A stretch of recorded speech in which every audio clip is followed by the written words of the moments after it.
Hello guys, अपन start करते हैं BHIC 133 unit number 11 part number 2। Part number 1 हो चुका है, आप देख सकते हैं उसे। तो दोस्तों ये अपना ग्रामीण समाज चल रहा था। इतिहास की अपनी किताब है, second year BA second year, और जिसका नाम है मध्यकालीन भारत का इतिहास। या फिर आप कह सकते हो कि इस किताब में उन घटनाओं के बारे में पढ़ेंगे जो कि सन 1206 ईस्वी से सन 1707 के बीच में होती है। ठीक है दोस्तों। तो दोस्तों अपन स्टार्ट करते हैं पार्ट नंबर 2 यूनिट नंबर 11। कृषि उत्पादन मुगल कालीन। मुगलों के टाइम पर कृषि उत्पादन की स्थिति के बारे में पढ़ते हैं। तो दोस्तों मुगल काल में साम्राज्य का राजस्व बढ़ाने हेतु कृषि क्षेत्र का अत्यधिक विकास हुआ। राज्य द्वारा नहरों की खुदाई करके नहरों का नेटवर्क स्थापित किया गया। भारत में भारत में भारत में पुर्तगालियों द्वारा नवीन फसलों का उत्पादन भी शुरू हुआ। तो दोस्तों जैसे कि पुर्तगाली भारत में काजू, पपीता और तंबाकू लेके आए थे। ठीक है। तो इसके साथ में नई नई फसलें भी भारत में उगाना चालू हो गई। कृषि विस्तार के बारे में पढ़ते हैं अपन। अबुल फजल ने आईने ए अकबरी में Delhi comma Agra, Awadh comma Lahore comma Multan comma Allahabad comma Ajmer में कृषि संबंधित आंकड़े प्रस्तुत किए हैं। तो चहार गुलशन दोस्तों एक किताब का नाम है जो कि 1739 में प्रकाशित हुई थी। इस किताब में दोस्तों मापे गए गांव और बिना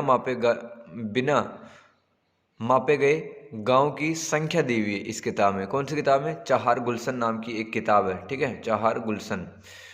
औरंगजेब के शासनकाल में दोस्तों 50% गांव को मापा ही नहीं गया था। ठीक है। इसके समय इसके समय मापित जमीन का क्षेत्रफल भी बड़ा था। मतलब जो ऐसी जमीन जिसको मापा जा रहा था उसका क्षेत्रफल बड़ा था। ठीक।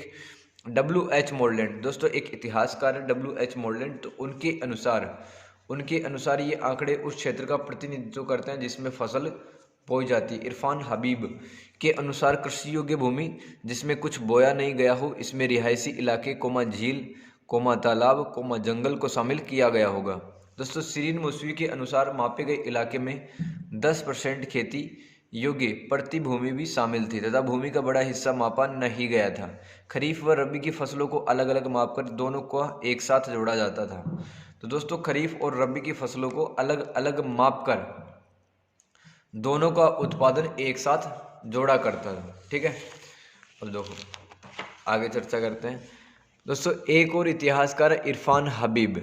अब इरफान हबीब हमें क्या इन्फॉर्मेशन देते हैं उनके बारे में अपन पढ़ते हैं। तो इरफान हबीब व सीरीन मुसवी के अनुसार 16वीं शताब्दी में 20वीं शताब्दी के बीच खेती की गई भूमि का फैलाव दुगना हो गया था। मतलब सपोज करो 16वीं शताब्दी से पहले अगर 100 बीघा में खेती की जा रही है तो 16वीं और 20वीं शताब्दी के दौरान 200 बीघा में खेती की गई होगी। ठीक है। यहाँ पे लिखा गया है खेती की गई भूमि का फैलाव दुगना हो गया था। तो बिहार कोमा अवध कोमा बंगाल के जंगलों को साफ करके बड़े हिस्से पर खेती की जाने लगी। अब पंजाब और सिंध में दोस्तों नहर आने से यहाँ पर सिंचाई साधनों का विस्तार होता है और फलता है। खेती भी बड़े पैमाने पर की जाती है पंजाब और सिंध में। ठीक है। तो बी पॉइंट पढ़ते हैं अपन इसका। कृषि और सिंचाई के साधन। मुगल काल में विभिन्न प्रांतों में भारतीय किसान मिट्टी व फसल के हिसाब से कृषि औजारों व तकनीकों की मदद लेते थे। तो खेती करने के साधन और तरीके क्या थे? हल में 2 बैलों को जोतकर रखा जाता था। यह हल लकड़ी का बना होता था तथा लोहे का फाल लगा होता था। इस हल का वजन और आकार मिट्टी के हिसाब से अलग अलग होता था। यूरोपीय यात्रियों के अनुसार भारतीय किसान हलों से गहरी जुताई नहीं कर सकते थे क्योंकि भारतीय उपमहाद्वीप में मिट्टी को गहरी जोतने पर उसकी नमी कम हो जाती थी। ठीक है। तो ये याद रखना अपने को, नमी कम हो जाती थी तथा मिट्टी की ऊपरी सतह ही उपजाऊ रहती थी। तो मिट्टी के ढेलों देखो ऐसे छोटे छोटे मिट्टी के ढेले रहते हैं। ठीक है। जो कि खेत को खोदने पर ऐसे खेत की ऊपरी सतह पे आ जाते हैं। तो इन मिट्टी के ढेलों को तोड़ने व जमीन समतल करने के लिए पटेला इस्तेमाल किया जाता था। दोस्तों पटेला एक आयताकार एक बड़ी सी लकड़ी होती थी, ऐसे बड़ी सी लकड़ी। तो इस बड़ी सी लकड़ी को बेल से जोड़ दिया जाता था, 2 बेलों से, और फिर एक आदमी इसके ऊपर खड़ा हो जाता था ताकि जैसे ही पटेला पर वजन पड़ेगा तो ज़मीन समतल हो जाएगी और मिट्टी के ढेले मतलब मिट्टी में ही मिल जाएंगे। बीजारोपण का काम बीज भर में यानी सीड ड्रिल से किया जाता था। दक्षिण भारत में खेत की मिट्टी की उर्वरता बढ़ाने हेतु बकरी तथा भेड़ों के झुंड को छोड़ दिया जाता था, जहां वे मल त्यागते थे। तो यह अच्छी खाद के रूप में काम करता था।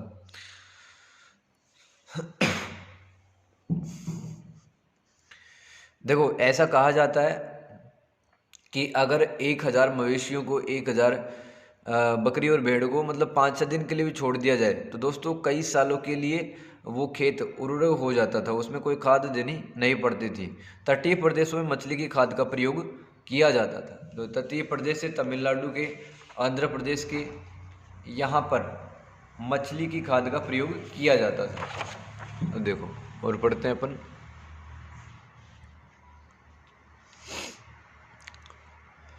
पूरे साल भर भूमि का अधिकतम उपयोग करने हेतु फसलों को बदल बदल कर लगाया जाता था। इससे मिट्टी की उत्पादकता बढ़ती थी। किसान अब परिचित हो चुके थे कि उनको कौन सी फसल लगानी है और कौन सी फसल नहीं लगानी है। ठीक है, तो फसल काटने हेतु दोस्तों एक अर्धवर्ताकार हंसुए का प्रयोग किया गया। हंसुआ कुछ ऐसा रहा होगा। ठीक है, इस हंसुए का प्रयोग फसल काटने के लिए किया जाता था। काटी गई फसल से दाने को अलग करने के लिए दोस्तों 2 तरीके अपनाए गए थे। फसलों को डंडे से पीटना, जानवरों को फसल पे चलाना फिराना, ये 2 तरीके थे। तो अलग किया हुआ अनाज टोकरी में भर लिया जाता था तथा एक नियंत्रित गति से उसे ऊपर से गिराया जाता था। हवा लगने से भूसा बिखर जाता था। भूसा मतलब जो कचरा रहता है फसल का, वो बिखर जाता था। जैसे ही मतलब अगर निश्चित ऊंचाई से उस दाने को गिरा रहे हैं तो भूसा अलग हो जाता था और दाना हमें मिल जाता था। जमीन पर सिर्फ दाने ही गिरते थे। सिंचाई के साधन पढ़ते हैं दोस्तों। भारतीय कृषि मानसून पर निर्भर थी। वर्षा जल के अतिरिक्त सिंचाई हेतु कृत्रिम साधनों का भी प्रयोग किया जाता था। जैसे कुएं वगैरह है, इनको कृत्रिम सिंचाई के कृत्रिम साधन कहा जाता है। ठीक है, तो पूरे देश भर में कुएं द्वारा सिंचाई की जाती थी। कुएं से पानी निकालने हेतु अलग अलग तकनीकें इस्तेमाल में ली जाती थी। अब देखो तकनीकों के बारे में पढ़ते हैं अपन। ठीक है, उत्तर भारत में कच्चे व पक्के कुएं बनाए जाते थे। कच्चे कुएं टिकाऊ नहीं होते थे। हर साल इन कच्चे कुओं में कुछ खुदाई करनी पड़ती थी। इनमें खुदाई करनी पड़ती थी कच्चे कुओं में, क्योंकि टिकाऊ नहीं थे। पक्के कुएं का निर्माण ईंट व पत्थर से किया गया था। पक्के कुएं के बाहर दोस्तों एक चबूतरा बना होता था। ठीक है, पक्के कुएं के बाहर एक चबूतरा बना होता था। पकी हुई मिट्टी के वृत्ताकार छल्लों को एक के ऊपर एक करके बिठाया जाता था। तो इन्हें वृत्तीय कुएं भी कहते हैं। तो जैसे ये छल्ले हैं वो, ठीक है, वृत्ताकार छल्लों को एक के ऊपर एक करके बिठा दिया जाता था और एक कुएं का निर्माण हो जाता था। फिर देखो ऐसे पहले तो जमीन में गड्ढा खोदा और फिर इन वृत्ताकार छल्लों को एक के ऊपर एक बिठा देते थे। ऐसे ही कुआं बन जाता था और इस कुएं का नाम यहाँ पर वृत्तीय कुएं लिखा गया है। कुएं से पानी खींचने के तरीके वो पढ़ते हैं अब। रस्सी और बाल्टी की मदद से पानी खींचना, लेकिन इस विधि से दोस्तों बड़े खेतों की सिंचाई नहीं की जा सकती थी। तो सिंपल सा है कि मतलब बाल्टी से पहले रस्सी को बांधा, ठीक है, और फिर उसको कुएं में डुबो दिया और जितना पानी आ रहा है उसको खींच लिया। फिर ये पहला तरीका था। लेकिन दोस्तों आप जानते हो कि आप कितना ही पानी खींचोगे। ठीक है, खेतों की सिंचाई इस विधि से नहीं कर सकते थे। सॉरी। कुएं पर घिरनी दोस्तों दूसरा तरीका क्या था पानी निकालने का? कुएं से कुएं पर घिरनी लगा दी जाती थी। घिरनी कुछ ऐसी होती थी, ठीक है, मतलब ऐसी होती थी और फिर इसे कोई आदमी खींचता रहा होगा। ठीक है, अब ये जो बाल्टी है ये कुएं में जाती थी और फिर पानी को निकाल लिया जाता था। ठीक है, ये गोल गोल घूमती थी घिरनी। तो कुएं पर घिरनी लगाकर अधिक पानी बाल्टी से खींचा जा सकता था। घिरनी तथा बैलों का प्रयोग करके ज़्यादा पानी को खींचा जा सकता था। इससे बड़े खेतों में पानी पहुंचाया जा सकता था। भाई तीसरी विधि क्या है? अब ये जो दूसरी विधि में इंसान खींच रहा था घिरनी से बाल्टी, अब यहाँ पर इंसान की जगह पशु काम करेगा। देखो चौथी विधि क्या है? ढेकली विधि में बांस के बर्तन नुमा संरचना से कुएं से पानी निकालना। दोस्तों ढेकली विधि क्या होती है? जैसे कि बांस का कोई बर्तन नुमा संरचना बना दिया और उसको 2 पेड़ के बीच में बांध दिया जाता था। ठीक है, और फिर मतलब उसको एक निश्चित गति देकर छोड़ दिया जाता था उस बांस के बर्तननुमा संरचना को। तो जब वो कुएं में जाता था तब पानी भर के ऊपर ले आता था। पांचवी विधि क्या है दोस्तों, आपने देखा होगा मध्यकालीन भारत के मतलब कुछ किताबें ऐसी, वहां पर आपको दो बैल घूमते हुए नजर आएंगे ऐसे, ठीक है। उन पर उन रस्सी बंधी होगी, ठीक है, और फिर वो रस्सी मतलब एक वृत्ताकार पहिया होता है, ठीक है। यहाँ पर बाल्टियाँ लगी होती हैं और जैसे ही ये कुएं में जाता है ये उन बाल्टियों से पानी भरकर ऊपर आ जाता है ऑटोमेटिक, ठीक है। और यहाँ पर इस पानी को इकट्ठा कर लिया जाता है। यहाँ पर एक संरचना लगी होती है, ये पानी ऐसे आता है और पानी इस प्लेट पे गिरता हुआ नजर आता है। और ये वर्ताकार पहिया कैसे घूम रहा है दोस्तों, ये घूम रहा है यहाँ पे एक रस्सी टाइप की बनी हुई है जो कि बैलों से कनेक्टेड है। तो बैल जैसे ही चलते हैं वैसे ही ये वर्ताकार पहिया घूमता है और ये बाल्टियाँ भी घूमती हैं और बाल्टियाँ कुएं में जाती हैं और फिर कुएं से पानी बाहर आता है, ठीक है, और फिर इस प्लेट पे गिरता रहता है और इस प्लेट से फिर संग्रहित कर लिया जाता है। दोस्तों पांचवी विधि है, चक्के के ऊपर बर्तन लगाकर कुओं से पानी निकालते थे, जानवर की सहायता से इसको घुमाते थे। इस विधि से केवल ऊपरी सतह का पानी निकाला जा सकता था, गहरे कुओं में इसका इस्तेमाल नहीं होता था, ठीक है। तो भाई ये जो चक्का था इसका साइज कम था, गहरे कुएं में ये कारगर नहीं था। लेकिन दोस्तों जो रहड़ पद्धति है, रहड़ पद्धति में भी मतलब जो दो बैल जुड़े होते थे और चलते थे, घूमते थे, और जैसे घूमते थे ये बड़ा पहिया घूमता था। तो दोस्तों बड़ा पहिया जब घूमेगा तो बाल्टियों में पानी अधिक आएगा। यहाँ पर छठवीं विधि में मतलब गहरे कुएं में भी निकाला जा सकता था पानी, लेकिन यह काफ़ी खर्चीला था, हर कोई इस विधि को मतलब अपने खेत में इंस्टॉल नहीं कर सकता था। देखो रहड़ और ये पांचवी और छठी एक जैसी है, तो पांचवी छठी में क्या अंतर होगा, यहाँ पर चक्के का साइज मतलब पहिए का साइज कम था, यहाँ पे ज़्यादा था, और यहाँ पर सिर्फ ऊपरी सतह से पानी निकाला जा सकता था और यहाँ पर गहरे कुओं में भी पानी निकाला जा सकता था। अब देखो ढेकली विधि में समझ गए कि बांस की कोई ऐसी संरचना रही होगी, ठीक है, जिसको दो पेड़ों के बीच में बांधा जाता होगा और फिर छोड़ा जाता होगा, और फिर कुएं में मतलब जब भी जाती थी ये पानी भर के ऊपर लेके आ जाती थी। ढेकली विधि में बांस के बर्तन नुमा संरचना में पानी इकट्ठा हो जाता था और जब ऊपर आता था तब किसान पकड़ लेते होंगे उस बांस के बर्तन नुमा संरचना को और उस पानी का इस्तेमाल कर लिया जाता होगा घरेलू या फिर मतलब छोटे मोटे खेतों में, ठीक है। ये थी विधि। दक्षिण भारत में नदियों के ऊपर बांध बनाए जाते थे, जलाशयों का निर्माण गांव वाले मिलकर करते थे। तुंगभद्रा नदी पर दोस्तों 3 बांध बना गए। राजस्थान में बात करते हो, राजस्थान में जलाशयों का निर्माण किया गया। आईने अकबरी जो कि अबुल फजल ने लिखी है, आईने अकबरी में मेवाड़ की धेवर झील, उदय सागर, जयसमंद झील का जिक्र है, ठीक है। अब देखो आगे पढ़ते हैं दोस्तों। मारवाड़ की बात कर लेते, क्योंकि राजस्थान की बात करते हैं तो एक तो मेवाड़ की बात करते हैं हम हमेशा, ठीक है, और एक मारवाड़ की बात करते हैं। मारवाड़ मतलब जोधपुर के आसपास का इलाका। तो मारवाड़ व आमेर प्रांत में भी बांध बनाए गए थे। 1650 ईस्वी में मुगल प्रशासन ने खानदेश कोमा बरार में किसानों को बांध निर्माण हेतु 40,000 से 50,000 रुपये दिए थे। खानदेश में मौसम, ये नदियों के नाम है, ठीक है। इन नदियों का पानी बांधों में इकट्ठा किया जाता। कौन कौन सी नदियाँ जो कि खानदेश इलाके में बहती थी? मौसम नदी, गिरना नदी, केन नदी, पंचबरा नदी, सीवान नदी, ये नदियाँ मतलब इकट्ठा होता था इनका पानी बांध में। तो भारत के उत्तरी मैदान में नहरों का उपयोग सिंचाई में करते थे। शाहजहां ने 150 मील लंबी फेज नहर बनवाई थी। फेज नहर से यमुना का पानी खेतों तक पहुंचाया गया था। रावी नदी से एक नहर निकाली जाती थी और सिंधु नदी के मुहाने पर नहरों की संख्या इस तरह बढ़ती गई। मुगल कालीन फसलों के बारे में पढ़ते हैं। मुगलों के समय पर दोस्तों खाद्यान्न फसल उगाई गई, नकदी फसल, फल और सब्जी व मसाले की खेती की जाती थी। मुगलों के टाइम पर खाद्यान्न फसल पढ़ते हैं दोस्तों, मतलब जैसे गेहूं, चावल, बाजरा, ठीक है, ये सब खाद्यान्न फसल हैं।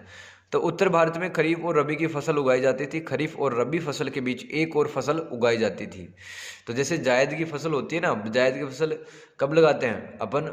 अप्रैल मई में लगाते हैं, जो कि खरीफ और रबी के जस्ट बीच में उगाई जाती है। तो 2-3 महीने की फसल रहती है, जैसे ककड़ी, जैसे तरबूज, खरबूज, भिंडी, ये सब क्या है? जायद की फसलें हैं। तो दोस्तों उत्तरी आर्कोट कहाँ पे पड़ता है? रानीपेट नाम का एक जिला है तमिलनाडु में, वहाँ पर। तो उत्तरी आर्कोट में मई से सितंबर तक लाल चना, घोड़ा चना, कुंभू और अरंडी बोई जाती थी। अगस्त सितंबर में रागी, चोलम और फरवरी मार्च में धान की फसलें काटी जाती थी। तो दोस्तों दक्षिण भारत की बात की जा रही है, यहाँ पर अगस्त सितंबर में तो रागी और चोलम, ठीक है, ये काटा जाता था, तथा फरवरी मार्च में धान की फसलें मतलब चावल काटा जाता था दक्षिण भारत में। अब उत्तर भारत की अगर बात करें, उत्तर पूर्वी भारत की बिहार, बंगाल, उड़ीसा और पूर्वी उत्तर प्रदेश, दक्षिणी भारत तथा गुजरात के तटीय इलाकों में ज़्यादा बरसात होने के कारण धान की फसलें उगाई जाती थी। तो चावल कहाँ उगता है? जहाँ पर पानी की अत्यधिक मात्रा पाई जाती है। तो बिहार, बंगाल, उड़ीसा, पूर्वी उत्तर प्रदेश, दक्षिणी भारत तथा गुजरात के तटीय इलाकों में पानी अधिक होता है, इसलिए यहाँ पर चावल की खेती उगाई जाती थी। दक्षिणी भारत में चावल दोस्तों 2 मौसम में उगाए जाते थे, जैसे खरीफ और रबी दोनों ही मौसम में दक्षिण भारत में चावल उगाए जाते थे। अब भाई बात कर लेते हैं कि चावल के कौन कौन से मतलब किस्में कहाँ कहाँ पर उगाई जा रही थी, ठीक है। तो देखो पंजाब और दक्कन भारत में, पंजाब और दक्कन भारत में, पंजाब और दक्कन भारत में मोटा साधारण उच्च किस्म का चावल उगाया जाता था। पंजाब कोमा सिंध कोमा पश्चिमी उत्तर प्रदेश, बिहार, गुजरात, दक्कन और बंगाल में गेहूं भी उगाते थे। दोस्तों आईने अकबरी में Allahabad comma Awadh comma Agra, Ajmer comma Delhi comma Lahore, Multan में भी जौ का उत्पादन किया गया था। चना, अरहर, मूंग, मोठ, उड़द बिहार व मध्य प्रदेश में काफ़ी उगाया जाता था, ठीक है। मतलब दालें बता रहा हूँ मैं, दालें कहाँ कहाँ पर, मतलब दालें कौन कौन सी उगाई जाती थी? पहले तो चना, अरहर की दाल, मूंग की दाल और मोठ की दाल, उड़द की दाल, ये बिहार और मध्य प्रदेश में। जो कहाँ पे उगाया जाता था? मुल्तान में, लाहौर में, दिल्ली में, अजमेर में, अवध में, आगरा में, इलाहाबाद में, यहाँ पर जो उगाया जाता था। मक्के की बात कर लेते भाई, मक्के को मकई भी कहते हैं। तो मक्के का उत्पादन राजस्थान व महाराष्ट्र में किया गया था, ठीक है, और 17वीं शताब्दी में इसका उत्पादन हुआ था। नकदी फसलों में कौन कौन सी आ जाएंगी? नकदी फसलों में देखो पहले तो ये समझो आप, नकदी फसल होती क्या है? तो बाजार की मांग के हिसाब से जो फसलें उगाई जाती हैं उसको नकदी फसल कहते हैं, जिनका दाम भी अच्छा मिलता है और कम समय में हो जाती हैं, ऐसी फसलों को नकदी फसल कहते हैं। तो नकदी फसलों को फारसी भाषा में क्या कहते हैं? जिन्स एक कामिल, जिन्स एक कामिल फारसी भाषा में कहते हैं नकदी फसलों को। खाद्यान्न फसलों के विपरीत ये पूरे साल भर खेत में लगी रहती हैं। 16वीं और 17वीं सदी में नकदी फसलों में गन्ना, कपास, नील, अफीम प्रमुख नकदी फसल थी।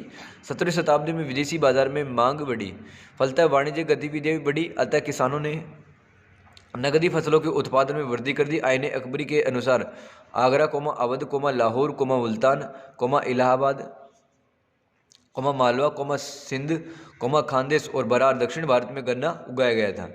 महाराष्ट्र, बंगाल, गुजरात, लाहौर, दिल्ली, ठट्टा कहाँ पे है? सिंध में, बिहार व अवध में कपास उगाया गया था। नील की मांग, नील एक दोस्तों प्राकृतिक रंजक होता है जो कि कपड़ों को रंगने के लिए काम में आता है। तो this is a natural dye, neel. तो नील की मांग भारतीय बाजार के साथ यूरोपीय बाजार में भी थी, अतः नील का उत्पादन बड़े स्तर पर किया गया। अवध कोमा अजमेर कोमा दिल्ली, इलाहाबाद, आगरा, लाहौर, मुल्तान, सिंध, मालवा, गुजरात, बंगाल, बिहार, दक्कन, कोरोमंडल में नील का उत्पादन होता था, ठीक है। अब देखो बात करें कि भाई सबसे बेहतरीन नील कहाँ पर होता था, ठीक है, वो भी चर्चा कर ही लेते हैं। सबसे बेहतरीन जो नील का मांग था वो कहाँ से आता था? देखो भरतपुर में एक जगह है बयाना, बयाना, बयाना और सरखेज, सरखेज कहाँ पे? अहमदाबाद। तो बयाना और सरखेज की नील उत्तम किस्म की थी, इसका मूल्य भी ज़्यादा था। इसके अलावा दोस्तों खुर्जा जो कि बुलंदशहर में पड़ता है, अलीगढ़ उत्तर प्रदेश में, और सेहवान जो कि सिंध में पड़ता है, और तेलंगाना में भी उच्च कोटि का नील उत्पादित होता था। मतलब इनका बीज अच्छा रहा होगा नील का, और फिर उसकी मांग भी अधिक रही होगी, उच्च कोटि का था। तेलंगाना, खुर्जा, अलीगढ़, सेहवान, सरखेज और बयाना का नील। अब दोस्तों बात करते हैं अफीम की। तो अफीम कहाँ पर उगाया जाता था मुगलों के टाइम पर? बिहार कोमा मालवा कोमा अवध, दिल्ली, आगरा, लाहौर, बंगाल, गुजरात, मारवाड़ और मेवाड़ में अफीम का उत्पादन होता था। तो पुर्तगाली अपने साथ साथ तंबाकू खेती लेकर आए। देखो मैंने शुरुआत में कहा था कि पुर्तगालियों के आगमन से भारत में नवीन प्रकार की फसलें वो उत्पन्न की जाने लगी थी, जैसे कि तंबाकू ये अपने साथ में लेके आए थे, ठीक है। तो 16वीं सदी में सूरत बिहार में तंबाकू खेती होने लगी थी। दोस्तों एक सन एक रेशे वाला पौधा होता है, सन रेशे वाला पौधा होता है। इसे अवध, आगरा, इलाहाबाद, लाहौर, अजमेर में उगाया जाता था। अब बात करते हैं तिलहन फसलों की। ऐसी फसल जिनसे तेल का उत्पादन किया जाता है, जैसे रेपसीड, जैसे अरंडी, जैसे अलसी आदि तिलहन फसलों का इलाहाबाद, मुल्तान, बंगाल में उगाया जाता था इनको। अब दोस्तों फल कौमा सब्जी मसाले की बात कर लेते हैं। तो मुगल सम्राटों ने व उसके सामंतों ने, उनके मातहतों ने, मातहत कौन होते हैं? मतलब जो कि अधीन काम करते हैं मुगलों के, तो मुगल सम्राटों ने तथा उनके सामंतों ने भव्य तरीके से फलों के बगीचे लगवाए। जैसे कि मैंने दिल्ली सल्तनत में चर्चा की थी कि जो फिरोज शाह तुगलक था उसने 1200 बगीचे लगाए थे दिल्ली और दिल्ली के आसपास इलाकों में। तो भाई मुगलों के टाइम पर भी ये चलता रहा। इन बगीचों को योजनाबद्ध तरीके से लगाया जाता था। वर्तमान भारत में बिकने वाले फल 16वीं-17वीं शताब्दी में भारत में इनका आगमन हो चुका था। तो जैसे पपीता देखते हो, अनानास, पाइनएप्पल देखते हो, अनानास, तो वो कब से आए हैं? 16वीं-17वीं शताब्दी से आए हैं। तो अनानास भारत में पुर्तगाली लेटिन अमेरिका से भारत लेके आए थे। ठीक है, लेटिन अमेरिका मतलब दक्षिण अमेरिका और मैक्सिको। ठीक है, इसको कहते हैं लेटिन अमेरिका। तो वहाँ से पुर्तगाली क्या लेके आए? अनानास या फिर पाइनएप्पल। और कम समय में इसकी लोकप्रियता बढ़ गई और पूरे भारत में इसको उगाया जाने लगा। पपीता, काजू भी पुर्तगाली लोग भारत में लेके आए। लीची और अमरूद भारत में बाद में आए थे। तो दोस्तों लीची और अमरूद भारत में बाद में आए थे। ठीक है, लीची तो उगाई रही होगी कश्मीर वाले रीजन में। ठीक है, क्योंकि लीची वहीं पर उगती है जहाँ पर थोड़ा मतलब क्लाइमेट ऐसा रहता है जैसे मतलब कोल्ड टाइप का क्लाइमेट है ना। तो लीची वहाँ पर उगाई जाती होगी कश्मीर में। अब देखो बात करते हैं अपन चेरी की। ठीक है, चेरी की भाई बात कर लेते हैं। काबुल से चेरी लाएगी। काबुल कहाँ पे पड़ता है? अफ़गानिस्तान में। ठीक है, तो वहाँ से क्या लेके आए? वहाँ से क्या आया? चेरी। और इसे कश्मीर में उगाया गया था चेरी को भी। कलम तकनीक दोस्तों, कलम तकनीक क्या होता है? जैसे गुलाब का पौधा होता है उसकी कोई टहनी तोड़ के अपन दूसरे गमले में लगा देते हैं मिट्टी में। तो दोस्तों कुछ समय के बाद में उस गुलाब की टहनी से नई नई पत्तियां निकल के आना चालू हो जाती हैं। उसी को कहते हैं कलम तकनीक, या इंग्लिश में कहते हैं इसको ग्राफ्टिंग टेक्निक। तो इसकी सहायता से नए नए पौधों का निर्माण किया जाता है। कलम तकनीक के द्वारा संतरा, नींबू, आम की किस्मों में सुधार किया गया। मतलब ऐसे आम के पौधे जिन पर मतलब साल भर में कोई आम नहीं आता था, या फिर आम कम मात्रा में आते थे, या फिर आम इतना रसीला नहीं होता था। तो कलम तकनीक के द्वारा मतलब किस्मों को सुधारा गया। तो नारियल तटीय प्रदेशों के साथ साथ देश के अंदर भागों में भी उगाया जाता था। काबुल से तरबूज व खरबूज लाया गया और मुगल सम्राटों ने इन्हें नदी के किनारे सफलतापूर्वक लगाए। आलू टमाटर का आगमन भी 17वीं शताब्दी के बाद में हुआ। भारत के दक्षिणी तट से बड़ी मात्रा में एशिया व यूरोप को मसाले निर्यात किए गए। काली मिर्च, लौंग, हल्दी, इलायची, अदरक को डचों व अंग्रेजों को बेचा गया। कश्मीर में केसर उगाया गया। बिहार का मगही पान वो बंगाली पान प्रसिद्ध है। तटीय प्रदेशों में सुपारी का भी उत्पादन होता था। वनों से लिग्नम, दोस्तों लिग्नम एक इमारती लकड़ी होता है। और लाख का प्रयोग आपको पता ही है। लाख का प्रयोग जैसे कि मशीनों के कलपुर्जे साफ करने में और मतलब पॉलिश वगैरह करने में लाख का इस्तेमाल किया जाता है। तो लिग्नम और लाख भी जंगलों से निकालकर उसको निर्यात किया गया था। सुपारी दोस्तों कहाँ पर थी? तटीय प्रदेशों में। और कश्मीर में केसर उगाया गया। बिहार और पश्चिम बंगाल में पान वगैरह उगाया गया। ठीक है, तो बिहार का मगही पान और बंगाल में बंगाली पान ये प्रसिद्ध था।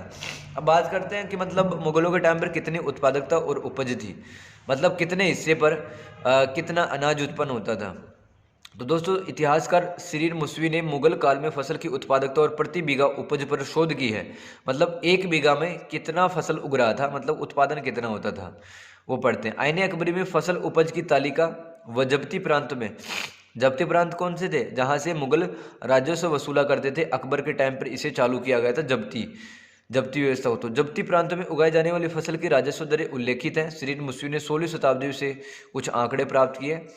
देखो अब जैसे यहाँ पर क्या लिखा? मन ए अकबरी प्रति बीघा ए इलाही। इसका क्या मतलब है? सिंपल सा ये मतलब है कि एक बीघा में कितना मन अनाज होता था। तो दोस्तों जैसे कि ये दिया है यहाँ पे, ये तो है गेहूं की फसल। इसकी उपज कितनी थी? 13.49। तो एक बीघा में गेहूं 13.49 मन होता था। मन क्या होता है? एक मन में 40 किलो होते हैं।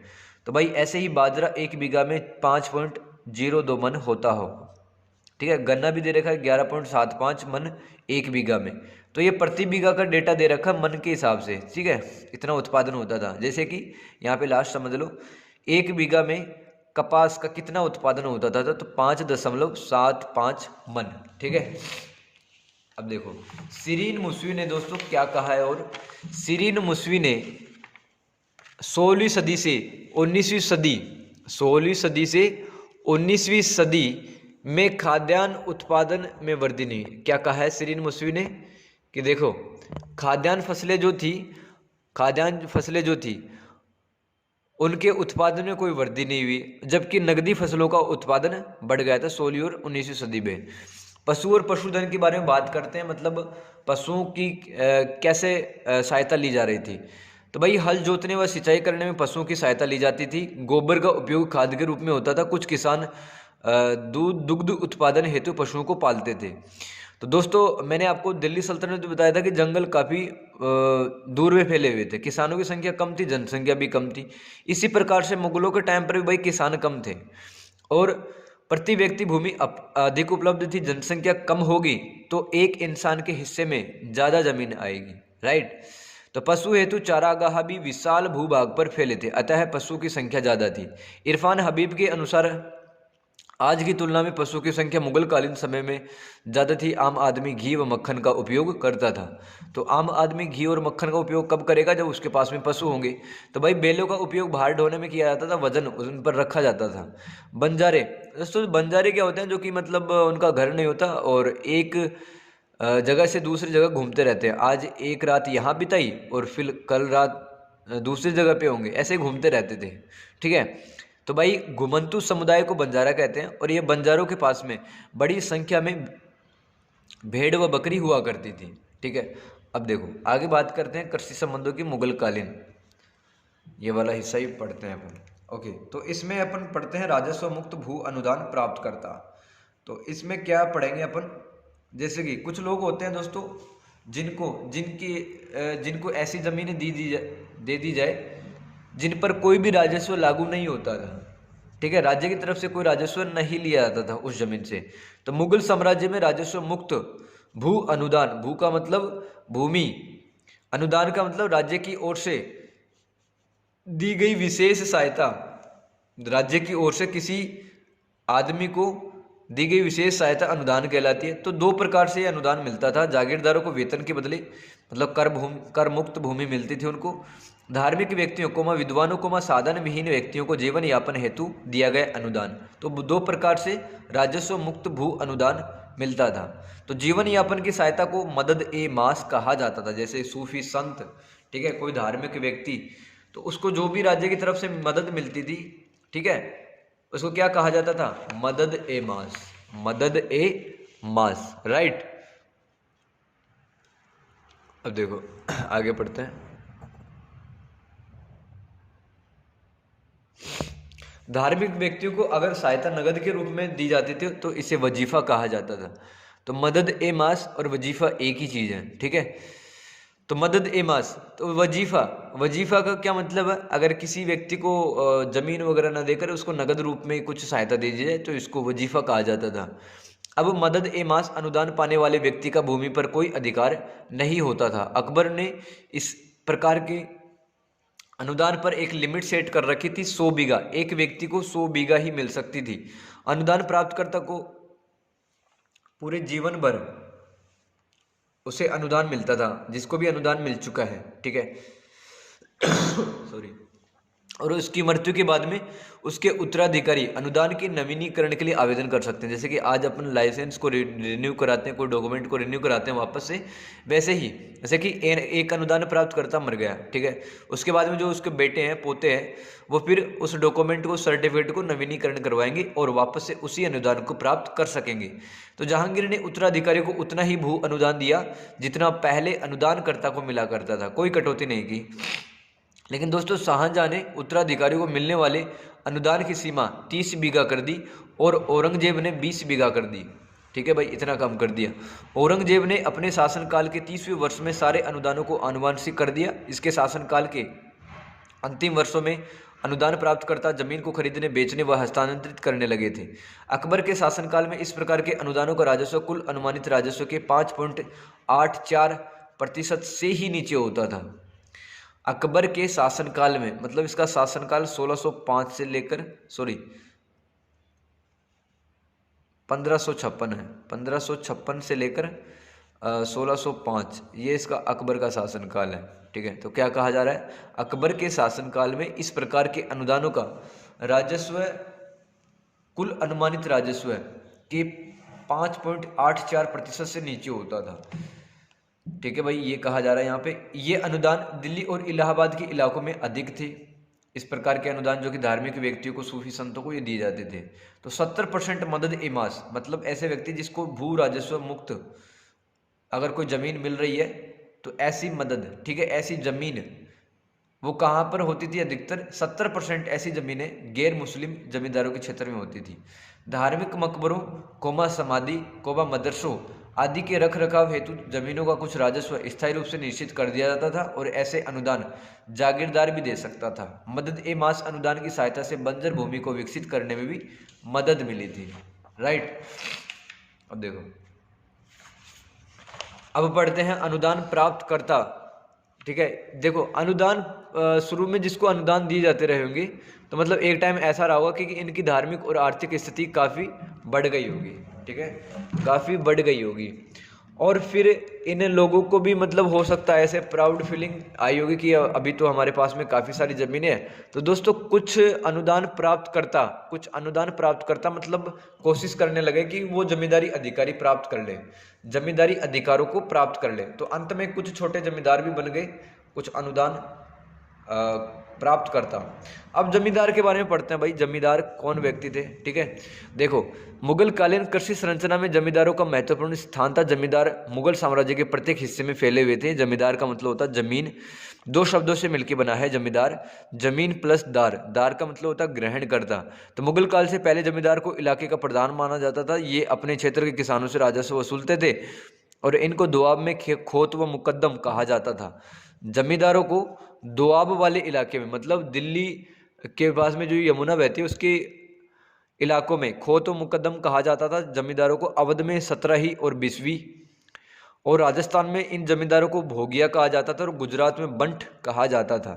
दोस्तों जमींदारों के 3 प्रकार थे यहाँ पर। प्राथमिक जमींदार जिनका भूमि पर स्वामित्व के कुछ अधिकार होते थे। मध्यस्थ जमींदार कौन होते थे? जो राज्य को भू राजस्व इकट्ठा करने में सहायता देते थे। और स्वायत्त जमींदार जिनका अपने क्षेत्र पर स्वायत्त अधिकार होता था, जो मुगलों को एक निश्चित धनराशि देते थे। जमींदारों के अधिकार क्या क्या है? जमींदारी भूमि उत्पादन पर जमींदारों का एक दावा था। इसका मतलब भूमि पर संपत्ति अधिकार नहीं था। जमींदारी खरीदी व बेची जा सकती थी। जमींदारी आनुवंशिक व विभाजित थी। मतलब बात यह है कि भाई 5 गांवों का अगर पैसा अगर इकट्ठा होता था तो मतलब इस क्षेत्र के जमींदारों के बीच में बांट लिया जाता था। इसको कहा जाता है जमींदारी विभाज्य थी। ठीक है, मतलब बांटा जा सकता था। ठीक है, देखो जमींदार को प्राप्त अधिकारों का उपयोग। अब देखो जमींदार जो लोग थे ना, जमींदारों को प्राप्त अधिकारों का उपयोग उनके पूर्वज और वंशज किसी खास गांव के निवासियों पर पहले से करते आ रहे थे। मतलब ऐसा नहीं है कि जैसे मुगल साम्राज्य स्थापित हो गया और जमींदारों की अपॉइंटमेंट हो गई, नियुक्ति हो गई किसी इलाके में, ऐसा नहीं है। जमींदारी पहले से चली आ रही है। ठीक है, हो सकता है मतलब इनका नाम अलग अलग रहा होगा, जैसे राजस्थान में भोगिया, गुजरात में बंट। ठीक है, ऐसा ही 17वीं बिस्वा, ये भी तो जमींदार थे। ठीक है, ये जो कि किसानों से कर वसूला करते थे। लेकिन मुगल साम्राज्य में मतलब एक प्रकार की व्यवस्थित इस प्रकार की जो व्यवस्था थी उसको मैनेज किया गया। जमींदारों को प्राप्त अधिकारों का उपयोग उनके पूर्वज और वंशज किसी खास गांव के निवासियों पर पहले से करते आ रहे थे। पूर्वी राजस्थान में जैसे कि झुंझुनू, अलवर, ठीक है, सीकर, चूरू, इन इलाकों में जमींदारों ने अपनी जमीन पर खेती करवाने हेतु वसीदारों को बसाया था। वसीदार कौन थे? मतलब कृषकों की एक श्रेणी रही होगी, उनको बसाया था खेती करने के लिए अपनी ज़मीनों पर। तो जहाँ जमींदारी नहीं थी, अब बात करते हैं मतलब ऐसे जमींदार जो कि मतलब काफ़ी प्राचीन समय से वहाँ पे जमींदारी करते आ रहे थे। लेकिन ऐसे इलाके जहाँ पर कोई जमींदार नहीं था, वहाँ राजा इसे निर्मित कर सकता था जमींदारी को। मतलब जमींदारी उस इलाके के किसी व्यक्ति को दे सकता था राजा। अगर जमींदार पर राजद्रोह अथवा वह राजा को समय पर कर का भुगतान नहीं करता था तो उसे अपने पद से हटाया जा सकता था। मध्यकाल में जमींदारों से उम्मीद की गई थी कि वे सरकार के प्रतिनिधि के रूप में राजस्व वसूले। इसे इस खिदमत होता सेवा, इस सेवा के लिए मुगल सम्राट इनको राजस्व का एक निश्चित अंश देता था। इसे नानकर, दोस्तों इसके नानकर, इस सेवा को नानकर या फिर भत्ता कहा जाता था, जिसकी मात्रा 10% हुआ करती थी। जमींदारों से अगर राजस्व वसूली नहीं करवाती सरकार, तब भी जमींदारों को कुछ राजस्व देना पड़ता था। इसे मालिकाना कहते हैं। तो भाई नानकर किसे कहते हैं? जब जमींदार उस इलाके का राजस्व वसूल के कुछ हिस्सा अपने पास में रख लेता था और कुछ हिस्सा मुगलों को देता था, तो इस काम के लिए भी उसको पैसे मिलते थे, जिसको नानकर कहा जाता है। लेकिन अगर उस इलाके का राजस्व मुगलों के राजस्व अधिकारी वसूलेंगे, यानी कि जमींदार नहीं वसूलेगा अब, तो भाई तब भी उस इलाके से जितना भू राजस्व आ रहा है उसका कुछ हिस्सा जमींदार को देना पड़ता था, उसको भी कहते हैं मालिकाना। तो मालिकाना में जमींदार भू राजस्व नहीं वसूलता और नानकार में मतलब भू राजस्व वसूलता है, इस काम के बदले उसको मुगलों की तरफ से पैसा मिलता है, जिसको नानकर कहा जाता है। तो गुजरात में बंटों यानी जमींदारों को नगद भुगतान किया गया था। दक्कन भारत में जमींदारों को वसूले गए कुल राजस्व का 1/4 देना पड़ता था। दक्कन में जमींदारों के वित्तीय दावों को सरदेशमुखी कहा जाता था। अब देखो, आपने पढ़ा होगा मराठों के टाइम पर चौथ कर और सरदेशमुखी कर लिया जाता था, ठीक है। तो भाई मराठों ने सरदेशमुखी कर को बल के साथ में वसूला था। शिवाजी के समय चौथ कर 1/4 भाग पर जो चौथ करता ना, उसका 25% हिस्से पर 25% हिस्सा उसका राजा का होता था और 75% हिस्सा मराठा सरदार को होता था। जैसे एक इलाके में 100 रुपये की उगाही हो रही है, ठीक है, तो भाई 25 रुपया मराठा सरदार मराठा राजा को दिया जाता था, ठीक है, और 75 रुपया वो मराठा सरदार रख लेते थे। अब बात करते हैं जमींदारों वाला पॉइंट ये अपन कंटिन्यू रखते हैं अभी भी, ठीक है। तो देखो, जमींदार किसानों से मुख्य कर के अलावा कुछ और कर भी लिया करते थे। इन नए करों को अब वाब कहा जाता है और नजराने भी वसूलते थे। तो भाई जमींदार खेती पर भू राजस्व तो लिया करता था, साथ में नए कर भी लेता था, ठीक है, जैसे कि पगड़ी कर, गृह कर, विवाह और जन्म पर लिया जाने वाला कर। जमींदार अपने इलाके के साप्ताहिक बाजारों से भी कर वसूलता था। साप्ताहिक कर, वीकली मार्केट से भी कर वसूलता था।